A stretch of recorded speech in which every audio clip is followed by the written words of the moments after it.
What's up, guys? Welcome to DM Brazilian Jiu-Jitsu. I'm Professor Demetrius, and this is my friend and student Steven. And today we're going to be showing you guys 3 of my favorite setups for the Darce Choke. One of them is if Steven's trying to hit me with a single leg takedown. The second one is when he's on top trying to knee cut pass. And the third one is when he's on my back with an over-under, which is, by the way, my favorite. So let's get things started. First one is we're going to be in our grappling stance. He's going to go ahead and enter an approach for the single. Most of the time when this happens, his feet are going to kind of pinch on my foot a little bit. His ear is going to be in the front. Why in the front? For those beginners who are out there, if you put your head on the outside, you're way more susceptible now to head and arm guillotines. Okay, so you don't want to do that. You want to keep your ear in the front. And normally from this position, let's turn a little. He's going to use his ear to do what we call run the pipe. So his back foot will take a step and he'll kind of drive me down, boom, straight to the mat. Okay. Now, obviously I don't want that. So when he starts to approach, there's a little sneaky arm or hand I got to put in. So as he goes to get me, boom.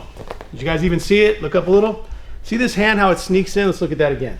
So I'm here, kind of baiting him with the leg, hand goes in, and now I'm going to frame his neck and make a connection here, okay? This is very similar to like an Americana. If you've already done an Americana for mounts, that same connection except with an open palm. Okay, so we're here. Now, I'm gonna do a hop and a drop. You might need more than one, so watch this. I'm gonna hop, hop, hop, and drop. Look at my right foot. I'm gonna hop towards him with my left. 1, 2, 3, boom. Now, as I get here and he's low, I'm gonna take my hand off of my watch, spin it underneath, and expose the palm outward. Now, I'm gonna lock my hands together, driving this over the back of his neck, and I'm gonna do a really hard turn. And right now I'll be kind of nice because it's a mean move. But watch this, I turn him, boom. Now look at my leg configuration. Right knee down in this case, left leg is up, giving me a little bit of an angle. And the best place to hit a Darce choke is a 90-degree angle.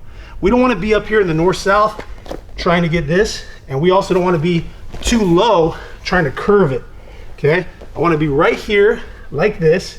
And now look, I expose my hand, I slide my hand through, grabbing the bicep, place this one on the back, and then I drive him towards the mat. So I can drop this knee a little, boom, and squeeze, okay?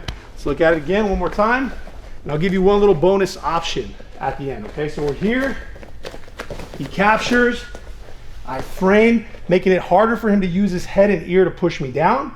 Now hop and drop, so I go here, boom. Now I go underneath, lock him up, and now I do the turn. Once we get here, make sure you don't deepen this too much. A lot of people think they have long arms. They can do this, so they should do this. No, if I do this, it's kind of weak. So I just want enough for my palm. If he tries to be stingy with his head, stopping me from getting my bicep, I need to gather everything in and then do it again, boom. Now watch this, another way to finish. I can switch knees, step over his leg, and then squeeze from there, okay? So that's the one from the single leg takedown, all right? Now, part 2, he's gonna be passing. From here, he enters the headquarters. Normally from this position, he's already defeated my feet. My feet cannot be placed on him any longer. And what he's gonna do here is something called the split. So his knee will go this way, his arm will go this way, splitting and underhooking for the pass. Here, slide, and a clean pass, okay?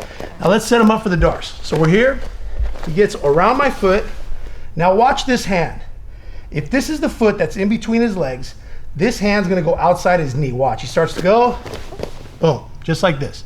Now most passers, they don't think too much here, they're ready to dive in. So as his hand goes, he's gonna slide his hip and freeze. Look at this hand. You see how underneath it is? Now, as he begins to turn towards me, my feet are gonna swing the other way, pushing off of this hip. Now this hand is gonna go under his neck, and I'm gonna grab my bicep.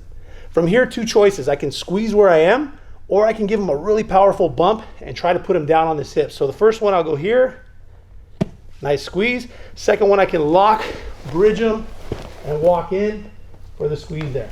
Okay, let's look at it one more time. So from here, he gets in the headquarters, hands inside. As he turns his hip, Right at this moment, guys, as he turns, go back one step, stay on your hip. As the hip starts to square back up, that's the time I gotta swing my feet. So watch. Boom. Here, here, and squeeze, or bridge them hard and walk in, okay? So that's my second one, which comes from the knee cut across pass, okay? Now, third one. He's on my back, very unique place to catch a submission on your opponent. But what we have to understand is which side is the weak side and which side is the strong side, okay? Right now, the underhook for him is the weak side and the over is the strong. If I fall to the weak side, my opponent can normally armbar me, and I always gotta remember that for this move. So let's say, for example, I was here defending, but I went to this side and Steven's head's on the ground, he pushes my face, steps around. That could be a major problem, okay? So let's keep that in mind as we escape and go for our sub. So I'm here, thumb gets inside the wrist. This hand kind of hooks with a monkey grip. Now I'm gonna shrink my chin and my shoulders, and I'm gonna start trying to work a little bit of space between his arm and me. Once I get that, look at my left hand, I go inside, right here. Now don't heave or muscle this to the other side. Very hard to do, squeeze down a little. Yeah, I can't really do that. But if I walk this up my head, it's got far more leverage, and now I have the ability to switch sides. From here, he can't choke what's not inside his arms. My head is now outside. And now look at this hand. I reach and grab his head. Now remember, if I start going this way, the arm bar could be a problem. So what I'm gonna do is go the other way. Use your feet to press yourself over your partner's leg. Look how high my hip is. And now here's the secret, guys.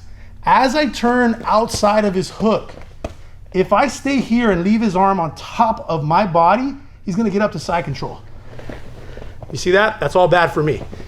So when I'm here, as he starts to get up, I hip escape and pull his head all the way down. Now look, back to the same thing. Hands open, lock, squeeze, and finish. It's a very tight move, you okay? Mm-hmm. Okay, one more time. Let's do a little more regular speed. So here, holding the top arm, hand inside, walk, walk, walk, control, and now I press to the side. As I move and move, when he gets up, I pull him down and I lock here. Now walk yourself in and get the finish, okay? So these are 3 of my favorite Darce chokes. We appreciate you guys checking out the video. If you haven't subscribed, please subscribe to our channel. Also leave us a like and a comment, and we'll see you guys very soon on the next one. Thanks a lot, everybody.